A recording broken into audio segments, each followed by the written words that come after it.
Welcome everyone to Charts Focus 1, where we teach you how to work hard and trade smart. I haven't said that in a long time, so I'm bringing it back. Alright, so this is the technical analysis video for the CFO Swinger Watch newsletter for the week of February 20th through 23rd. With that, let's start off with the markets. So the S&P 500, first of all, I really want to congratulate myself for being able to literally draw out the price path that the price is currently following. And so far, we have followed this exact price path to a T. So we've risen up, basically took out all the losses from Tuesday's CPI data report, and then we saw a nice move lower into Friday's OPEX. And as you guys know, on Friday we got a bunch of volume as well across a lot of tickers. So Friday's volume can be sort of invalidated. It won't mean much. So if you guys are thinking that there is some huge selling or huge amount of buying on Friday, it's most not likely that. It was just OPEX. So for the S&P 500 here, I have not really changed any of my outlook, short-term and mid-term. I'm still expecting a pullback, but before we see that, we can still see a potential move up higher. One more all-time high print before we see an actual move to the downside. And that's the reason why I gave you guys this price path structure last Sunday. And so come Tuesday, right, tomorrow, if we do see a bounce, I wouldn't be surprised. And then on Wednesday, we might see another bounce into a new all-time high price print and we might see a huge kind of a blow off the top move, and then we see a large rejection to the downside until we hit my first target at 477.50. Okay, so pullback to 477.50. Now, if this pullback continues and we see more weakness, then we can obviously hit that 460 previous resistance level that I've been talking about for weeks now. So again, there's this large demand area between 451.50 to 460. If you guys forgot about that, make sure you guys check out the previous CFO Swinger Watch technical analysis videos. But again, just as a reminder, this is the large demand area that we can fall down to if this potential window of weakness that I've been talking about as well kind of falls through for the market, and we continue to move down if we do see that window of weakness happening. So again, make sure you guys read the market summary, since I extensively talk about this window of weakness and what it is, right? So for SPY here, if you go down to the hourly time frame, so the 2-hour time frame, it seems like we're already having a potential double top here. So we have kind of a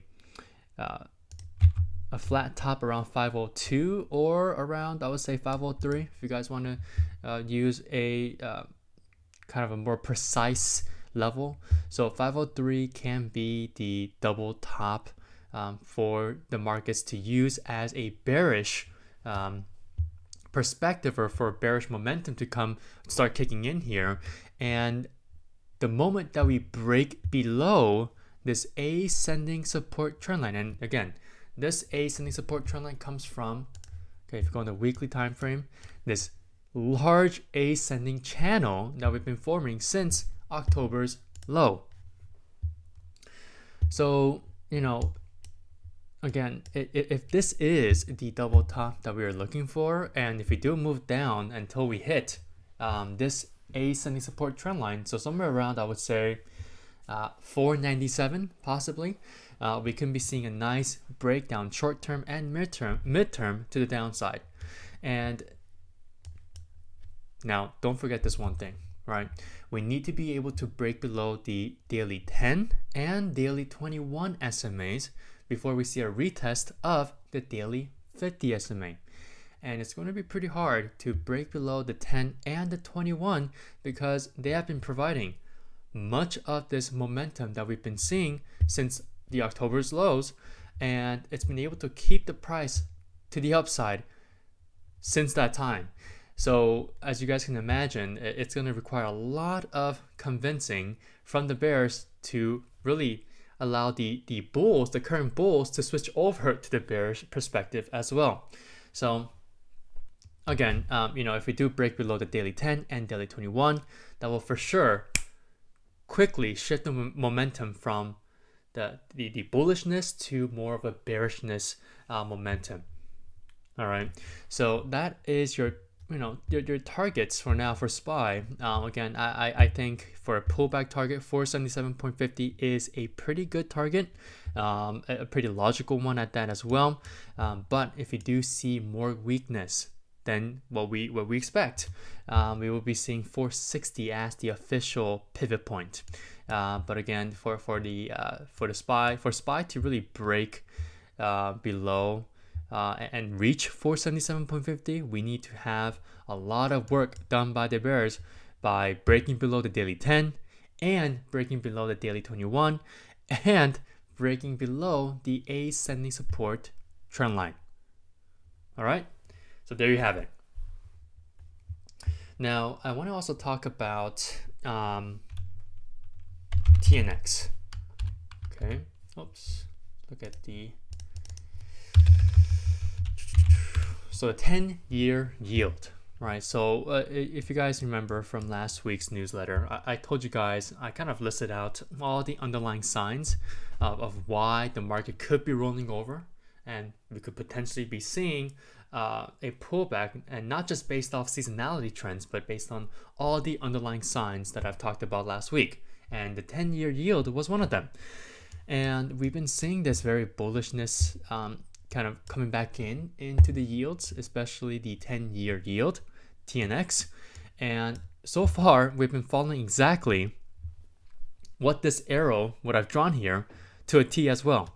So, if we do continue to see a strong move in yields to the upside, that's not going to look too good for bonds, right? So TLT is one of the tickers that I look at, and IEI, right? So the 3 to 7 year Treasury bond ETF, and both of them look pretty bearish as they're starting to round off at the top here. Right? I do not like the look of this. On both. So, as long as bond yields continue to move higher, bond prices will continue to move lower. Right? So we will need to continue to monitor all of these tickers that I've just shown you guys.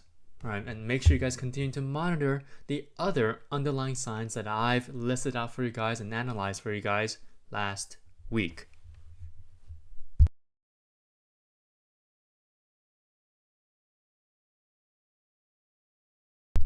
All right, so we have our first ticker for this week, Starbucks.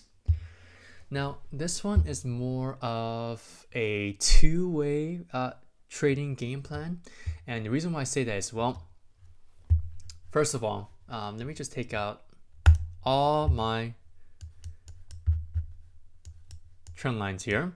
So if you kind of look far out onto the chart, so Starbucks looks pretty bearish, okay?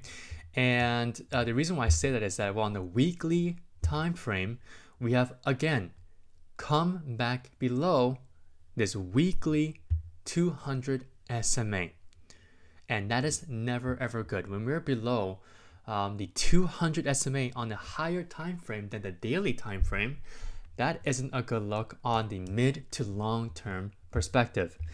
And the fact that we are now using the weekly 200 and the weekly 50 SMA as an area of resistance, that is also not good. And there's a potential for the weekly 50 SMA to duck below and move below the weekly 200 SMA, creating what we call a death cross. And here's a death cross here back in early October. But there's one thing that you guys should remember. Death crosses, or the complete opposite, golden crosses, are usually very, very late, right? So for example, we had a death cross here, but look what happened. right? We decided to move right back up over the weekly 50 and the 200 SMAs. And then on a golden cross, it was also very late because the price basically moved sideways and then it moved below the weekly 50 and 200 again. So there is a chance that we can see a complete invalidation of a potential future death cross maybe in the next few weeks, maybe this short week. But if that does happen, I wouldn't be surprised, right? Where we invalidate this weekly death cross, right? Now, if I bring back my trend lines here, okay? So what I'm looking at for this week is a potential move for a short under $92 or simply underneath this ascending support trend line. So the last couple of weeks has been giving us very wide price ranges, and I believe so Starbucks had earnings 3 weeks ago, and so far it's been consolidating the weekly price action from that earnings week, and we've been having consistent back-to-back consecutive inside weekly candlesticks. So we had one 2 weeks ago and last week as well. So definitely this means that a large move is incoming. The price is getting tighter and tighter and tighter, and I would not be really surprised if this short week gives us another tighter and very low volatile price action week. So if we get another inside weekly candlestick, right, don't be surprised, right? And whether it be to the upside or to the downside, whether it be a green or a red candlestick, as long as we continue to tighten up, it's going to give us a better opportunity to capitalize on, because that means a price impulsive reaction or impulsive breakout is about to occur. So for Starbucks here, technically it's looking weak, but if we're able to continue to tightly move sideways, the bulls can potentially curb the bearish traders and investors are looking to short this to the downside, and we can potentially see a large move back to the upside. But for me, I'm going to base off everything on what I'm looking at now. And so far on the weekly time frame, things aren't looking good short term and long term. Long term because I just told you guys why. And short term, the weekly 10 SMA has officially crossed below the weekly 21 SMA. That is never good on the short term as well. And usually the short-term SMAs, even on the weekly time frame, aren't too much of a laggard compared to the weekly 50 and 200, like the death crosses and the golden crosses, like I've just shown you guys here, and why they get so frequently invalidated. But the weekly 10 and 21 SMAs tend to tell you where the trend is going. So last week we have officially closed below the weekly 10 and 21 again, and so this truly is telling you that there is more favor kind of going towards the bears here and in the bears favor. So for Starbucks, if you're able to break below $92 and below this ascending support trend line, we should be seeing a nice break and a nice move to the downside. Now, as I said initially here, as I've said it right before I did this technical analysis on Starbucks, I said that this is going to be probably a two-part game plan or 2-point game plan. And the reason why I say that is that, well, if we're able to see a nice short underneath 92, the price is most likely going to retest this macro ascending trend line. All right, so first of all, we're playing for a short on this micro ascending support trend line, and then we're going to be looking for a large pivot or bounce entry at this macro ascending support trend line. And this trend line goes all the way back to March 2020, and then the second pivot comes in at middle of 2022, right? That's when we had our official bear market. And then now, if we do see weakness in Starbucks and we see that move down, we will get our third retest at this ascending support trend line somewhere around $85. Right now, the only reason why I'm saying $85 is that just judging by how much time that can occur between now and potentially $85, or when we officially retest this ascending support trend line, I would expect the price to be somewhere around $85 when we do hit this ascending support trend line. Now that's kind of more of an ideal perspective, but if you guys want more of a realistic target or a price, I would say the price can still come back down to around $82.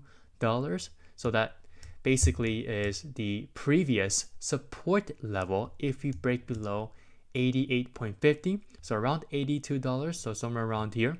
Okay, so around 82 to 88.50 is kind of this large demand area on the weekly time frame.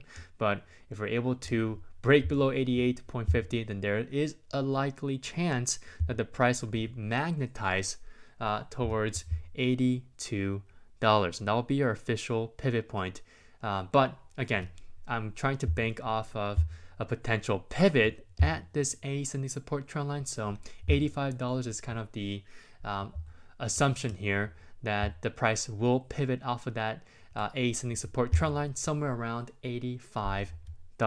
So again, on Starbucks, these two ascending support trend lines, one is a micro and then one is the macro, are very, very important for the future of this ticker.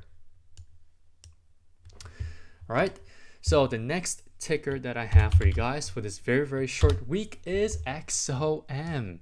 So you guys should know why I chose XOM. I've been saying it for, I think, almost 2 months now. Almost 2 months, right? And seasonality comes into play here very, very strongly and very, very soon. But XOM is looking very, very nice. And the reason why I say that is that on the weekly time frame, we have the weekly candlesticks currently tightening up in between the weekly 10 and weekly 21 SMAs. And for my students out there, you guys should know why I love to see this happening on any ticker, because that means there's about to be a very big impulsive breakout to the upside. And so XOM, as long as it continues to tightly consolidate between the daily 10 and if it doesn't break below the daily 10, we can see a very tight move below the weekly 21 SMA, and I believe I said weekly 10, daily 10, but let me correct myself, I meant the weekly 10 SMA. And so if we are able to tightly move under this weekly 21 SMA, we should be able to see a nice breakout over 106 and eventually move towards at least around 109 or 110. All right, so 110 is the major level of resistance after we break over 106. But okay, we have a huge crux here, and that is the weekly 50 SMA, right? So eventually I would expect the price, if it decides to break over the weekly 21 SMA and retest 106, I would imagine that the price will be coinciding this retest at 106 with the weekly 50 SMA. Okay, so it would need a lot of bullish volume to back up this potential price breakout over 106 and the weekly 50 SMA before we see an official breakout to the upside and a potential retest or first profit target at 110. Now, longer term, I am expecting XOM to continue to basically move sideways, since we've been moving sideways since January of 2023. So it's been over a year now, and most of the oil related names have not made a move for over a year. So there must be some sort of an accumulation going on, since we've been seeing increased volume for the past couple of months, including the last around 1.5 to 2 months of last year. So things are about to get a bit spicy here for a lot of the oil related names, especially crude oil itself, and you guys should know why, seasonality wise. So make sure you guys remind yourself and also read the market summary. But with XOM here, if we're able to kind of continue to stay in range as it has been for the past year, year plus, I would expect an ideal longer term target back towards 120. That's right. So 120 could be the longer term target if I can basically assume, based on the previous data points that we have here, that XOM will continue to move sideways between now 98. Okay, and why 98? Well, that's been the major multi-year level of support. So 98 and the multi-year level of resistance at 120. Right? So I would expect something like this where we continue to move sideways until something breaks, either to the upside or to the downside. And we just have really just two levels, right? If we break below 98, then we continue to move down, or if we break over 120, we continue to move to the upside and make new all-time highs. Very, very simple. All right, so that is it for this week. Again, very, very short week. So I would expect you guys to laser focus on these two names, or only, at least minimum 3 to 4 names, or 3 to 5 names, right? Like we do every single week. But again, it's a very short week, so I would recommend the minimum amount of at least 2 to 3. But overall, hopefully you guys are able to capitalize on these two trading opportunities, and also obviously any other trading opportunities that I would like to find for you guys during the trading week in the official private CFO Discord. Okay, so hopefully you guys are having a great rest of your 3-day weekend, and I'll see you guys tomorrow morning. Thank you so much for watching.